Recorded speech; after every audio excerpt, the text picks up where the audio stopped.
아멘. 오늘은 고통의 현장에 주님이 함께 하십니다라는 제목으로 하나님의 말씀을 증거하겠습니다. 세계 역사에 보면 고문이 아주 오래전부터 계속되어짐을 알 수 있습니다. 고문 도구들을 전시한 그 박물관의 어떤 영상을 보니까 끔찍하고 인간이 어떻게 하면 최대한의 고통을 느낄 수 있을까, 그렇게 해서 만든 도구들이 너무나 많았습니다. 고문 도구들 중에서 가장 고통스러운 고문 도구는 페르시아에서 발견되었는데 그것이 바로 십자가형이었습니다. 이것을 로마가 그것을 알고 가장 악한 자들, 그러니까 로마에 반역하는 자들을 십자가에 못 박기 시작했습니다. 그 못 박는 과정이 너무나 끔찍해서 로마인들 자체는 자기들이 대화의 주제 십자가라는 단어가 금기 사항이었고 식탁에서 절대로 십자가라는 단어를 끌어내면 안 되었습니다. 왜냐하면 단순히 그것은 십자가에 죽는다는 그 뜻이 아니고 사형 판결이 내려지면 그 판결 이후에 그 고문을 당하기 시작합니다. 십자가를 달기 전에 먼저 끌고 가서 수백 대의 채찍으로 내리치는 그런 고문을 당하게 되고 끔찍하게 피를 낭자하게 흘리는 그 고통과 함께 그 다음에 나무 토막을 메고 어떤 목적지까지, 그 십자가 있는 그 목적지까지 가게 했습니다. 그리고 큰 대못으로 양쪽에 손과 또 팔에 또 다리에 그렇게 못을 박는 그렇게 끔찍한 고통이 계속되어집니다. 이런 가장 잔인한 형이 십자가형이다. 이것을 유대인들에게 적용하기 시작했습니다. 밀란을 일으키고 살인을 한 자들, 그리고 심각한 죄를 지은 강도들, 가장 큰 것은 로마의 반역을 일으킨 자들. 당시 유대인들 중에서 시칼이라는 그런 특별한 어떤 로마 독립운동가들이 있었는데 그들은 잡히면 바로 끝입니다. 그 중에 아마 예수님의 양쪽에 있는 한 강도라는 두 사람이 나오는데 아마 그 중에도 나타나는 것 같습니다. 로마의 군인들을 죽였다 그러면 바로 즉시 사형을 시키는데 그냥 시키는 게 아니라 십자가형 틀에 매달아서 사람들이 보는 것 빨갛게 갖고 그렇게 해서 죽이는 잔인한 짓을 했습니다. 오늘 그 일을 예수님에게 그 일을 그대로 하고 있는 모습을 보게 되어집니다. 자, 예수님에게 십자가형을 가기 전에 빌라도가 사형 판결을 내렸습니다. 십자가형의 사형 판결을 내린 이후의 모습을 보게 되는데 27절에 보면 총독의 군병들이, 로마 군병들이죠, 예수를 데리고 관정 안으로 들어갔다 그랬습니다. 자, 이 관정이라는 단어가 굉장히 중요한데 이 관정이 뭐냐? 이것은 최고 사령관의 막사를 말하고 있습니다. 마가복음에는 브라이도리온이라는 단어를 쓰면서 그 관정은 로마 부대의 사령부다 이렇게 이야기합니다. 그러니까 빌라도 총독이 있는 관저를 말합니다. 원래 예루살렘의 관저가 거기에 있었던 게 아니고요. 사실 그 유대인들에게 전체의 어떤 그 관할 지역은 아무도 못 들어오는 곳이 어디냐면 바로 빌립보라는 가이사라는 그 해안 항구 거기가 사실 유대인 땅이지만 그 지역은 로마의 어떤 그 주재관, 어떤 대사들이 머무는 그런 곳이었습니다. 거기에 관정이 있고요. 그리고 가끔씩 업무 때문에 예루살렘에 오게 되는데 거기가 관정이 있습니다. 그것을 안토니아 요새라고 합니다. 거기는 촘촘하게 로마 군인들이 지키고 있었죠. 그때에 온 군대를 거기 모았다. 자, 한 명의 그들이 볼 때 한 명의 죄수를 이제는 끌고 가는 상황이에요. 그런데 온 군대니까 수십 명에서 많게는 100명 이상의 군대를 한 죄수의 한 명 때문에 그를 모아서 갔다 이렇게 이야기합니다. 왜 이랬냐면 예수님에 대해서는 그 사회적 이슈가 굉장히 강했기 때문에 집중적으로 마크를 해야 하는 그런 일이 있었습니다. 그러니까 예수님이 비록 죄수의 몸이지만 그를 끌고 가다가 테러를 일으키는 자들이 있기 때문에 그렇게 되어지면 그 모든 책임들은 바로 빌라도가 져야 됩니다. 그래서 밀란을 일으킬 것을 대비해서 군대를 동원한 것으로 볼 수 있습니다. 자, 다시 관정 안으로 들어가면 이 십자가에 매달기 전에 먼저 뭐가 있었습니까? 채찍질이 있었잖아요.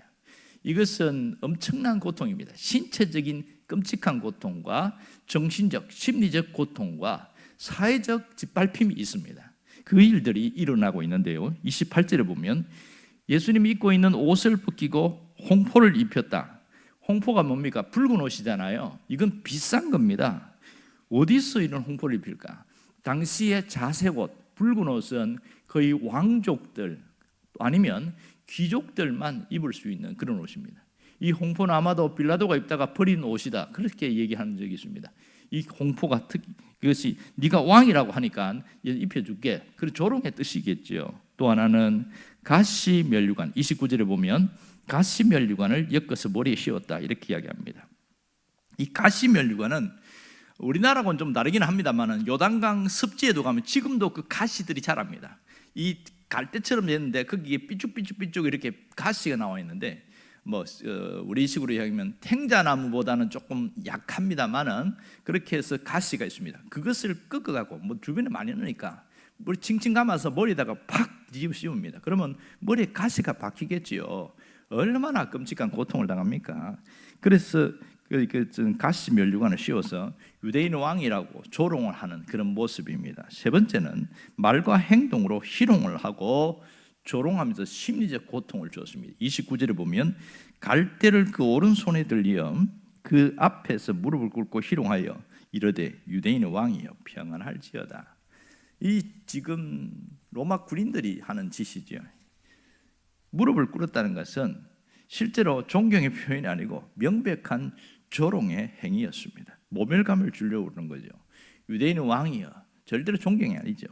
그런 어떤 심리적인 그런, 그리고 신체적으로 린치, 폭력을 가하는 행위들이 그 다음 이어집니다. 30절에 보면 그에게 침 뱉고 갈대를 빼앗아 머리를 치더라, 이렇게 하면서 온갖 모욕과 멸시를 줍니다. 오늘 본문에는 채찍질이라는 단어가 나오진 않습니다. 그 다른 본문에 보면 채찍질이라는 단어가 나오는데, 이만한 길게 된 가죽끈으로 된 그 채찍이 그게 굉장히 끔찍합니다. 그 끝에는 짐승의 뼈를 갈아서 거기다가 묶어 놓거나 아니면 쇠 조각을 끝에다가 묶어 놔서 한번 채찍질을 하면 당기면 살점이 뚝뚝 떨어져 나오게끔 하는 그런 끔찍한 채찍질입니다. 그런 일들이 있었습니다. 근데 문제는 오늘 우리가 주목할 것은 이러한 엄청난 고통을 당하는데 예수님의 태도입니다. 이런 상황에서 온갖 모욕과 멸시를 받는 그 상황에서 예수님이 전혀 대응을 하지 않고 있습니다. 반복적인 수치와 모욕을 당하면서도 가만히 계시는 거예요. 아니, 어떻게 그럴 수가 있을까? 단지 반응이라면 신음소리 정도밖에 없습니다. 마치 모든 것을 포기하고 체념한 듯한 그러한 모습들을 보이고 있습니다. 여러분, 예수님이 누구십니까? 능력을 가진 분 아니에요? 이 베드로에게 한 것처럼 내가 한번 명령하면 하늘의 12천사 군단을 동원하셔서 저들을 썰어버릴 수도 있다. 하지만 그것은 아니다, 이러면서 거두게 하는 그런 일이 있습니다. 이렇게 바보처럼 예수님이 당하는 이유가 뭐냐? 그것을 우리가 알아야 하죠. 그것은 예수님이 힘이 없어서, 대응할 능력이 없어서 그런 게 절대 아님을 알 수 있습니다. 예수님은 자신을 그들에게 일부러 내어주었음을 알 수 있습니다. 이렇게 일부러 내어줬다는 것은 우리가 주목해야 될 부분이죠. 왜요?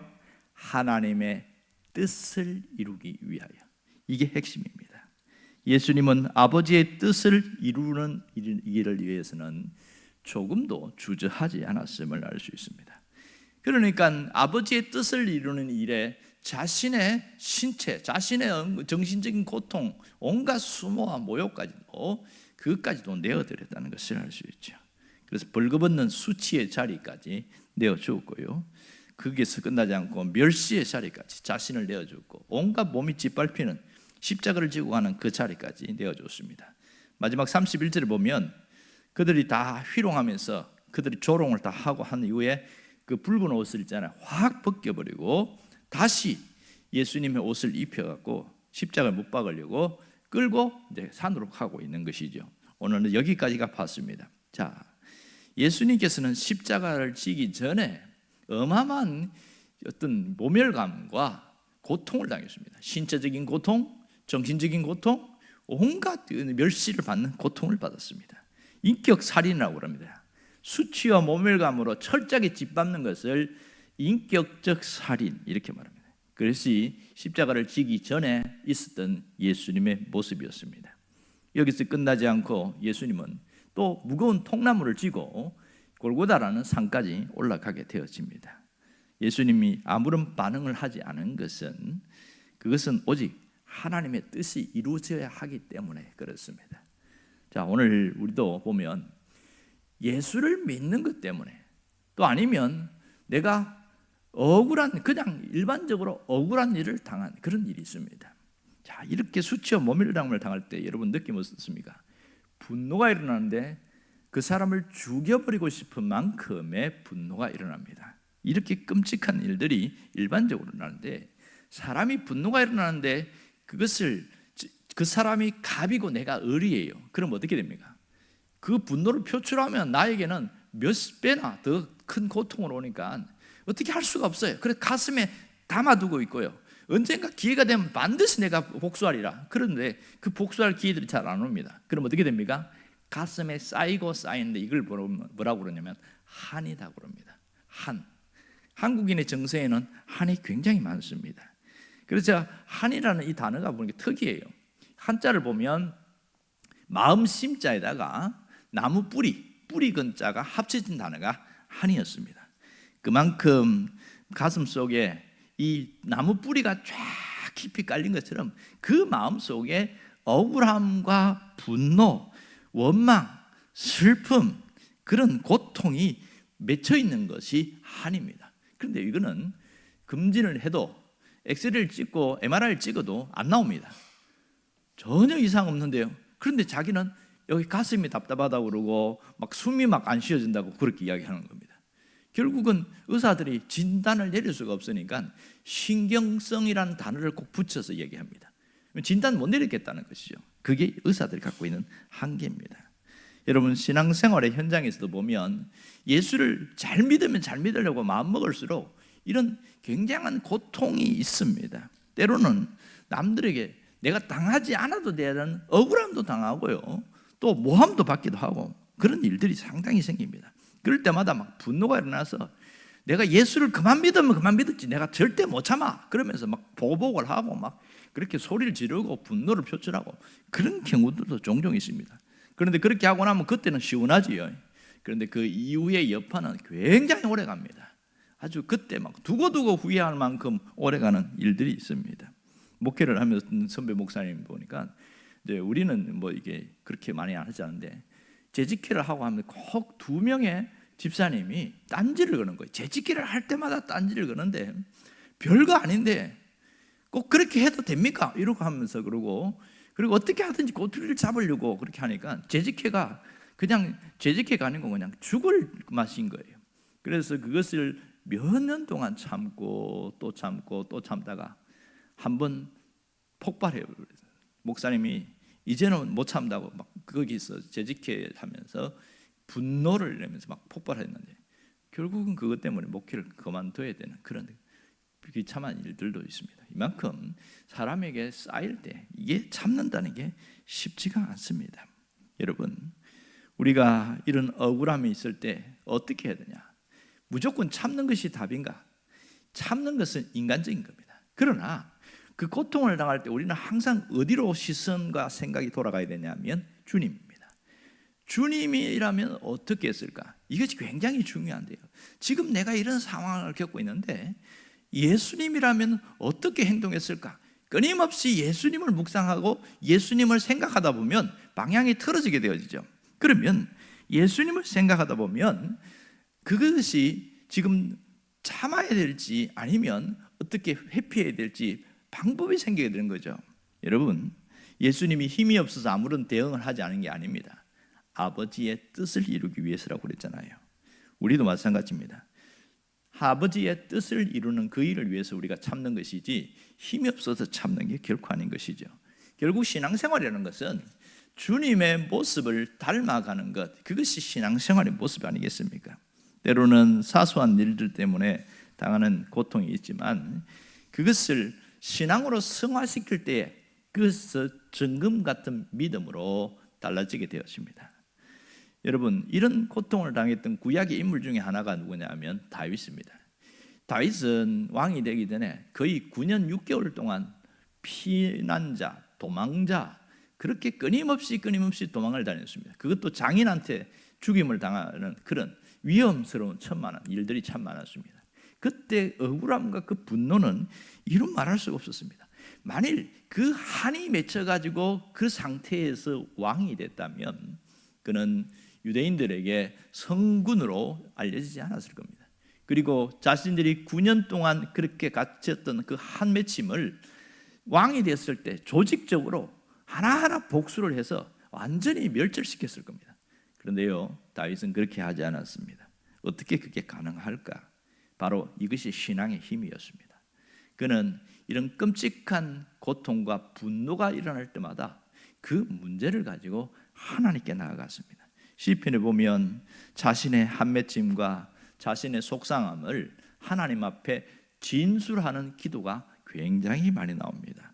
어떻게 보면 하나님 대신 갚아주세요, 하나님 저 사람의 머리가 깨지게 해주세요, 뭐 그런 정도의 막. 그러니까 시편에는 시적으로 표현되니까 부드럽게 돼 있죠. 굉장히 고통스럽고 그렇게 기도하는 내용이 나옵니다. 우리는 그런 표현을 쓰거나 그런 기도를 하면 죄책감을 느낍니다. 내가 하나님 앞에 죄를 지었다 이렇게 생각합니다. 여러분, 이것이 그래서 속으로 꾹꾹 담고 하나님 앞에조차도 그런 말도 못합니다. 그러다 보니까 내 안에 신앙생활을 하긴 하는데 한이 쌓여 있어요. 이것은 올바른 표현이 아니지요. 하나님 앞에는 진술하는 기도가 대단히 중요합니다. 다윗처럼 내 억울함과 내 속상함과 내가 갖고 있는 이 분노를 하나님 앞에 내놓아서 진술하는 거예요. 그러니까 하나님 앞에 하고, 하나님 저놈이 나한테 이렇게 했는데 그럴 수가 있습니까? 저 가만두면 됩니까? 박살을 내야 됩니다. 막 이렇게. 이게 진술 기도거든요. 이 진술 기도를 많이 하면 많이 할수록 내 가슴에 한이 안 맺혀요. 그러니까 이 기도 방법을 모르는 사람은 그냥 하나님 앞에 나오면 고상하게 기도하고 그냥 필요한 거 도와달라고 하고 소원만 아뢰고 그런 줄 아는데, 진짜 중요한 것은 내 속에 쌓여있는 분노나 억울함과 상처와 고통을 하나님 앞에 끄집어내면서 진술하는 겁니다. 하나님, 내 성격이 왜 이렇게 틀어진지 모르겠어요. 왜 내가 자주 이렇게 미움이 생기고 분노가 일어나는지 모르겠어요. 이러면서 내가 이거 된 것은 저 사람 때문입니다. 이러면서 막 계속 이야기하는 거예요. 1대1로 하나님 앞에 하는 그 얘기는 다윗처럼 진술하는 기도입니다. 이게요, 얼마나 중요한지 모릅니다. 특별히 내적 치유를 하는 분들에게는 진술의 기도를 적극적 권장합니다. 왜냐하면 그렇게 기도를 많이 한 사람 속에는 한이 안 맺혀 있어요. 여러분, 우리 속에 한이 맺혀 있으면 눈발에 보면 거기 살기가 등등합니다. 핏발이 썰어 있어요. 조금만 옆에 가면 왜 그래요? 이러면서 막 과하지 막 이게 날카롭습니다. 왜 그렇습니까? 쌓인 게 많아서 그래요. 여러분, 하나님 앞에 고상하게 기도하지 않기를 바랍니다. 맺혀 있으면 그것을 그대로, 물론 사람이 있을 때는 다 못하겠지만 그렇지라도 속으로라도 막 진술 기도를 할 수 있습니다. 이렇게 해야 우리 속에 있는 것이 다 빠져나갑니다. 예수님 바라본다고 그러니까 그냥 생각만 하고 있는 것이 아니라 주님 생각하면서 이 억울한 고통을 끄집어내서 드러내는 게 대단히 중요합니다. 그것을 어떻게 표현하냐면, 여러분이 갖고 있는 문제와 짐을 갖고 십자가 앞에 나오십시오, 이렇게 표현하는 겁니다. 십자가 앞에 나오십시오. 설교를 듣는데 말은 알아듣겠어요. 그런데 그게 어떻게 하는 건지를 잘 모른다는 거예요. 그래서 제가 주일날 설교하면서 십자가는 교환의 장소입니다, 그 얘기를 했어요. 교환의 장소. 내가 갖고 있는 이 억울함과 분노와 미움을 십자가 앞에 갖고 나오면 하나님께서는 그것을 다 풀어주는데, 내 안에 있는 모든 분노가 사라지게 만들고 억울한 것을 하나님이 갚아나가신 그런 일들을 한다. 그리고 우리의 죄를, 저주를 우리에게 완전 영원함으로, 우리에게 자유함으로 바꿔주신다. 바꿔주는 장소가 십자가란 말이에요. 이 개념을 얘기를 했단 말이에요. 그러고 나서 기도 시간에 직접 그렇게 기도하기로 했습니다. 여러분, 개념으로는 신앙생활이 잘 안 됩니다. 십자가 앞에 나온다는 것은 내가 가상의 십자가를 세워놓고 내가 갖고 있는 이 쌓여있는 그것을 끄집어내는 거예요. 하나님, 내가 이렇습니다, 내가 이렇게 힘들어요, 고통스러워요, 계속 끄집어내는 것을 십자가 앞에 내려놓는다, 이렇게 말합니다. 그 다음에 해야 할 일은 그 가상의 십자가 사이로 내가 지나가는 것, 통과하는 게 굉장히 중요합니다. 내가 십자가 그 짐을 내려놓고 통과해서 지나가야 돼요. 그럴 때 내 마음에 이전에 느끼지 못했던 자유함이 있고 평안함이 있고 내가 살겠다 그런 마음이 이 사람 기도를 굉장히 잘한 거예요. 제가 수요일날도 그 얘기했지만은 어떤 분은 제가 시킨 대로 그대로 했는데 십자가를 통과했는데 마음이 계속 찝찝하고 막 괴롭고 막 답답하고 힘들고 그래요. 그런 분이 있어요. 목사님 해도 안 되는데요. 그래요. 어떻게 했어요? 그렇게 똑같이 이야기했어요. 근데 보니까 심리적으로 이런 겁니다. 말로는 하나님 내려놓겠습니다, 하나님 용서하겠습니다 말을 했는데 이게 안 되는 거예요. 그럼 십자가 통과하면서 자기가 내려놓았던 짐을 다시 어깨 메고 가는 거예요. 그리고 십자가 통과하면 짐이 있습니까 없습니까? 여전히 있습니다. 짐이 무거울 때 그런 경우도 있습니다. 우리는 반복적으로 그리고 지속적으로 십자가 앞에 내 모든 것을 내려놓는 것이 대단히 중요합니다. 그리고 십자가를 통과하는 것이 굉장히 중요합니다. 이것을 설교할 때 뭐라고 하냐면 여러분 십자가를 붙드세요 이렇게 표현합니다. 십자가를 붙들으라는 말은 그 십자가를 통과하라는 뜻입니다. 그리고 주님을 끝까지 바라보라는 그런 뜻이죠. 그렇게 되면 무슨 일이 벌어지냐, 십자가가 교환의 장소이기 때문에 놀라운 변화가 있습니다. 이게 신비예요. 신앙생활하면서 이것을 깨닫는 사람은 내가 이제는 살겠다, 자유함을 누리고요, 회복이 있고요, 기쁨이 있고요, 즐거움이 있어요. 이게 신앙생활의 맛입니다. 이것은 직접 경험하지 않은 사람은 절대로 누릴 수 없습니다. 이게 없으면 늘 위선적인 신앙생활을 할 수밖에 없어요. 앞에 와서는 아무것도 없는 것, 그냥 아주 막 행복한 척하지만 실제로는 내가 온갖 찌들어 있고 엉둘려 있고 고통을 당한, 이것은 위선입니다. 여러분 이렇게 신앙생활을 하지 않기를 바라요. 오늘 주님께서 힘이 없어서 참은 게 아니었습니다. 아버지의 뜻을 이루기 위하여 참으신 주님을 깊이 생각하시길 바랍니다. 우리가 내가 예수 믿는 것 때문에 억울한 일 당하고 손해보고 참는 것, 그것은 아버지의 뜻을 이루는 주님의 모습과 똑같은 모습으로 살아가는 것이지요. 그렇다면 그것을 쌓아두고 있으면 우리는 못 견딥니다. 오늘 얘기한 것처럼 그 모든 것을 십자가 앞에 내려놓고 십자가를 완전히 통과하는 그런 일들이 반복될 수 있기를 바랍니다. 그래서 내가 완전한 자유, 완전한 기쁨, 완전한 회복의 역사가 일어나기를 주의 이름으로 축원합니다. 기도하겠습니다.